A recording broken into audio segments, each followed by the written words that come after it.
الحمد لله رب العالمين والصلاة والسلام على نبينا محمد الصادق الوعد الأمين.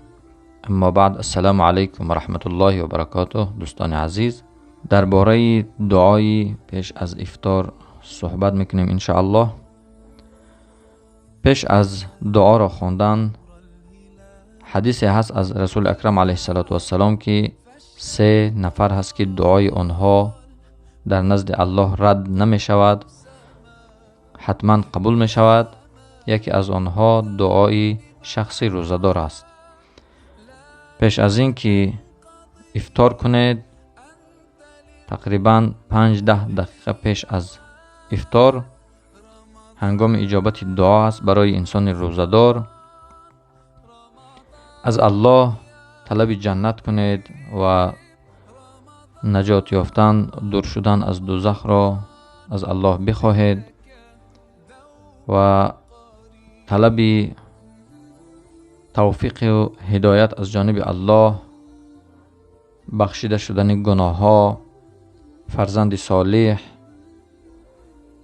هر چیزی که در اسلام مشروع است یعنی درست است، از الله طلب کردن در کار، زیرا که این حالت اجابت دعا است برای انسان روزدار. و پیش از شروع کردن طعام، چنانه که در حدیث ها آمده است، انسان چی در هنگام افطار و چی غیر از اون حالت های طعام خوردن باید پیش از شروع کردن طعام باید بسم الله بگوید و طعام را شروع کند. وقتی که طعام را خورده تمام کرد، بعد این دعا را میخواند که در حدیث های صحیح رسول اکرم علیه السلام وارد شده است: ذهب الظمأ و ابتلت العروق و ثبت الاجر ان شاء الله.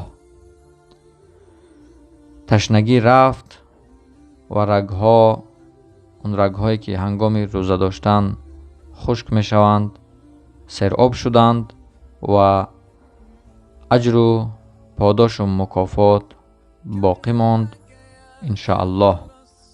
یعنی سختی های روزه، تشنگی های روزه، مشقت های روزه رفت، اما اجر و پاداش و مکافات باقی ماند ان شاء الله. و دیگر روایت نیز آمده است که اللهم انی اسألک برحمتک التي وسعت كل شيء ان تغفر لی. این را ابن ماجه رحمت الله علیه روایت کردند: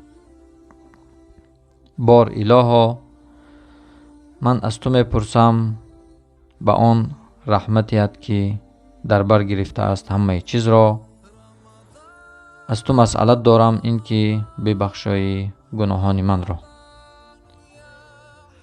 و روایت دیگر هم وارد شده است، اما علما این را ضعیف میگویند: اللهم لک صمت و علی رزقک افطرت. بار اله، از برای تو روزه گرفتم و بر رزق داده تو افطار میکنم.